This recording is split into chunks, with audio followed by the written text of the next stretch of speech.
On the morning of August 6, 1945, at exactly 8:15 a.m., a man-made sun ignited above Hiroshima. In less than a second, an entire city was reduced to a burning wasteland. Around 80,000 people died almost instantly, most of them never realizing what had happened. Temperatures reached several thousand degrees, vaporizing human bodies and leaving behind only dark shadows etched into stone. The blast wave leveled nearly everything in its path. But the explosion was only the beginning. Those who survived now faced an invisible enemy that almost no one yet understood. Clocks recovered from the ruins would remain forever frozen at 8:15. So why did Hiroshima become the first city in history to be destroyed by an atomic bomb? To answer that question, we need to go back 6 years. In August 1939, Albert Einstein signed a letter to US President Franklin D. Roosevelt warning that Nazi Germany might be developing an atomic bomb. For Washington, the message was clear. America could not afford to fall behind. That warning led to the creation of the Manhattan Project, the most secret scientific program of the Second World War. More than 130,000 people worked on the Manhattan Project. At its heart, in the laboratories of Los Alamos, a small team of the world's leading physicists worked under the direction of J. Robert Oppenheimer. On July 16, 1945, their work was put to the test in the New Mexico desert. The world's first nuclear explosion took place under the codename Trinity. Watching the blinding flash, Oppenheimer later recalled a line from the Bhagavad Gita. "Now I am become death, the destroyer of worlds." The test proved the weapon worked. Only one question remained. Which city would become its first target?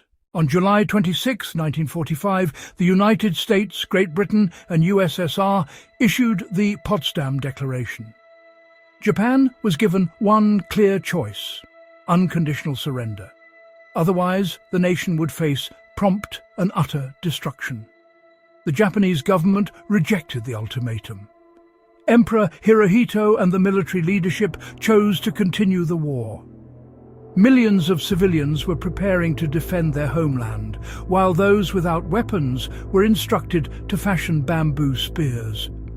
But by then, Japan's fate was already being decided thousands of miles away. Even before the ultimatum was announced, the atomic bombs Little Boy and Fat Man had been delivered to the US Air Base on Tinian Island. President Harry Truman had already authorized their use. The only remaining obstacle was the weather over the target. An ordinary layer of cloud could decide the fate of an entire city. The American Target Committee selected 4 possible targets: Kyoto, Hiroshima, Kokura, Nagasaki. Each city was of strategic military importance and had remained largely untouched by previous bombing raids. That made them ideal targets for measuring the full destructive power of the new weapon. Then, at the last moment, the list changed. US Secretary of War Henry Stimson strongly opposed bombing Kyoto. He believed destroying Japan's ancient cultural capital would be an irreversible loss. Kyoto was removed from the list. Hiroshima became the primary target. The city was home to the headquarters of Japan's Second General Army, major military depots, and one of the country's most important transport hubs. Yet Hiroshima had suffered very little damage during the war, leading many residents to believe their city had been spared.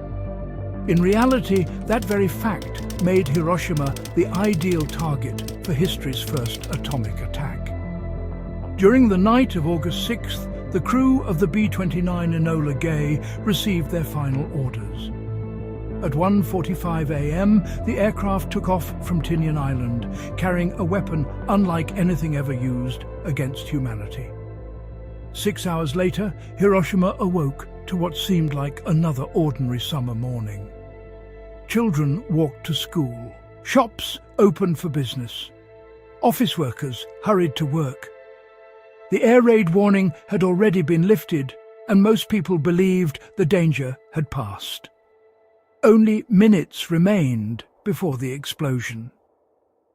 At 7:30 a.m., an American weather reconnaissance aircraft reported that the skies above Hiroshima were almost cloudless. The target was perfect. At 8:09 a.m., the crew of the Enola Gay spotted Hiroshima below, and within minutes the aircraft was on its final bombing run. Only seconds remained before the explosion. If you enjoy high-quality historical documentaries based on real events, please support Ghost Archive by subscribing and leaving a like. Your support helps us bring more stories like this to life. Now, let's return to Hiroshima. At exactly 8:15 a.m., the bomb bay doors opened, and Little Boy began its 43-second descent towards the city. The crew immediately banked the aircraft, trying to put as much distance as possible between themselves and the blast. Below them, Hiroshima carried on as if it were any other summer morning. Children sat in classrooms, doctors welcomed their first patients, and crowded trams carried office workers across the city.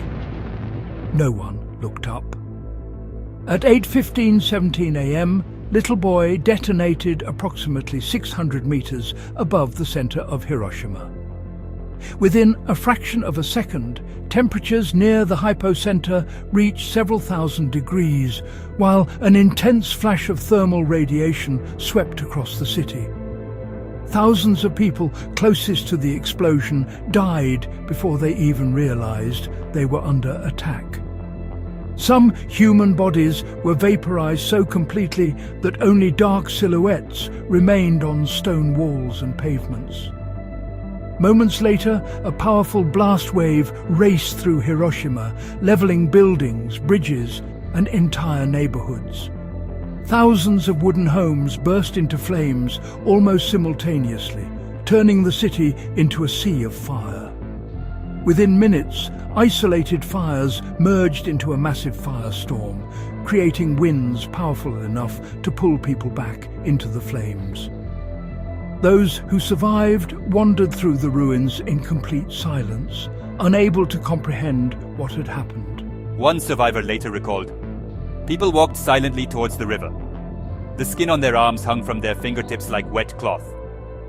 Another eyewitness wrote, "The living looked more terrifying than the dead." Many of the injured begged for nothing more than a sip of water. For many, those would be their final words.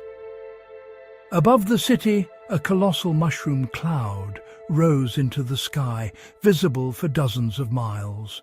The pilot of the Enola Gay, Colonel Paul Tibbets, later recalled, "The city was hidden by that awful cloud, boiling up, mushrooming, terrible, and unbelievably tall." Even the crew, who knew the destructive power of the weapon, were stunned by what they had witnessed. But the worst was still to come. Many people who had survived the blast without a single visible injury had already received a fatal dose of radiation, although almost no one yet understood its effects on the human body. Meanwhile, in Tokyo, military leaders still refused to believe that a single bomb had destroyed an entire city. Japanese propaganda claimed that nearly 400 American bombers had attacked Hiroshima with incendiary bombs. An officer from the Imperial General Headquarters was immediately sent to Hiroshima to verify the reports.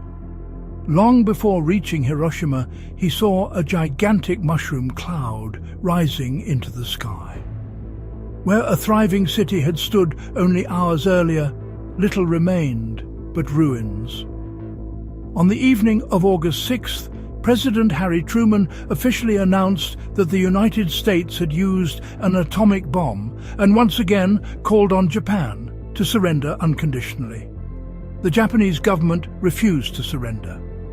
3 days later, on August 9th, another B-29 bomber, Bockscar, took off carrying the second atomic bomb, Fat Man. Its primary target was Kokura, but thick cloud cover and smoke from previous air raids prevented the crew from identifying the target.